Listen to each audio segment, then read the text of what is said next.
बिस्मिल्लाहिर्रहमानिर्रहीम अस्सलामुअलैकुम। ईद के मुबारक दिन पर कुछ न कुछ मीठा हम ज़रूर बनाते हैं, तो चाहे वो रसमलाई हो, शीर खुरमा हो या कोई दूसरी मिठाई हो, कुछ न कुछ ट्राई करते हैं। एक नई रेसिपी मैंने आपके लिए ट्राई की है और अगर आप इसको ईद पर बनाएंगे इंशाल्लाह आपको ज़रूर पसंद आएगी। तो चलिए स्टार्ट करते हैं कि ये डिश कैसे बनती है। सबसे पहले 3 पाव दूध लिया है और मैं यहाँ पे टेट्रा पैक मिल्क यूज़ कर रही हूँ। आप घर का फ्रेश मिल्क भी यूज़ कर सकते हैं। चूल्हा मैंने ऑन कर दिया है और इसको उबलने दूंगी। तो जैसे ही इसके अंदर उबाल आएगा आधा कप चीनी डाल लूँगी और साथ ही में आधा चाय का चम्मच इलायची पाउडर डाल लूँगी। चम्मच चलाती रहूँगी ताकि चीनी अच्छे तरीके से मेल्ट हो जाए। और अब थोड़े से ड्राई फ्रूट्स ऐड कर लेंगे ताकि दूध के अंदर ड्राई फ्रूट्स का अच्छा सा फ्लेवर ऐड हो जाए।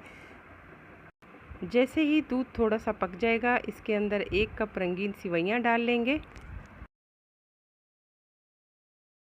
सिवैयाँ डालने के बाद आंच को थोड़ा सा कम कर लेंगे ताकि दूध जल्दी से सूख ना जाए, वरना सिवैयाँ कच्ची रह जाती हैं। तो आहिस्ता आहिस्ता दूध भी गाढ़ा होगा और सिवैयाँ भी फूलती जाएंगी और ये इस कंसिस्टेंसी में आ जाएंगे तो ये ठंडा होने पे मज़ीद ये कम हो जाएगा दूध। तो ये बिल्कुल परफेक्ट है। चूल्हा बंद कर देते हैं और इसको ठंडा होने के लिए रख देते हैं। दूसरी साइड्स पे चंद ब्रेड के पीसेस लेते हैं, हार्ड वाली साइड्स अलग कर लेते हैं और अब एक एक पीस अलग करके इसकी कटिंग करते हैं। तो ये यहाँ पे मैं स्क्वायर शेप दे रही हूँ, आप अपनी पसंद के मुताबिक किसी भी शेप में कटिंग कर सकते हैं।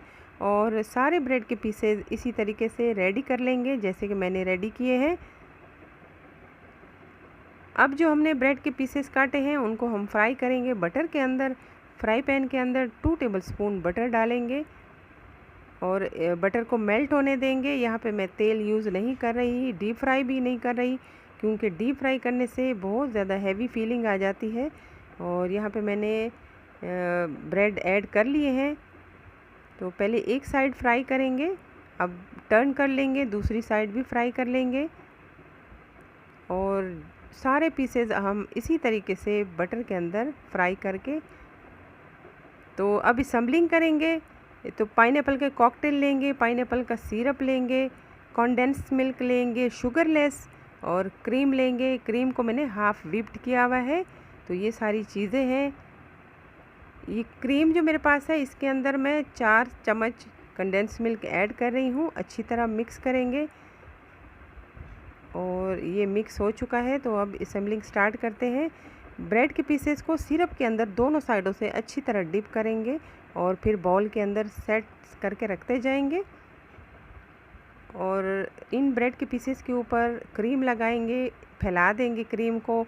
और अब ये रंगीन सिवैयाँ जो है ये ऊपर स्प्रेड कर देंगे। अब दोबारा से ब्रेड के पीसेस सिरप के अंदर अच्छे तरीके से डिप करेंगे, उसको सूखा नहीं रहने देंगे इस तरीके से। और अब क्रीम ऊपर से स्प्रेड कर ली है तो अब दूसरी लेयर भी कंप्लीट हो चुकी है। ये रंगीन सिवैयों के ऊपर जितनी भी क्रीम हमारे पास बची है वो सारी ऊपर डाल देंगे और अब गार्निशिंग करेंगे पाइनएप्पल के कॉकटेल से। आपके पास कोई भी कॉकटेल्स हो दूसरे फ्रूट्स के वो भी ऐड कर सकते हैं, कोई नया आइडिया भी आप अपना इस्तेमाल कर सकते हैं। और मैंने रूह अफ़ज़ा और पाकोला से ऊपर गार्निशिंग की है ताकि थोड़े से अट्रैक्टिव हो जाए और इस तरीके से बच्चों को बहुत पसंद आता है। आप ये डिश ट्राई करके मुझे ज़रूर बताना कि आपको कैसी लगी है और अगर आपके पास मज़ीद आइडियाज़ हों तो वो भी बताएं कि आपने कैसे इसको मज़ीद अच्छा बनाया है। उम्मीद है आपको ये ज़रूर पसंद आएगी। अपनी फैमिली और दोस्तों के साथ भी शेयर कीजिएगा और मेरे चैनल को अगर सब्सक्राइब नहीं किया तो सब्सक्राइब करना। देखने के लिए बहुत शुक्रिया। अल्लाह हाफ़िज़।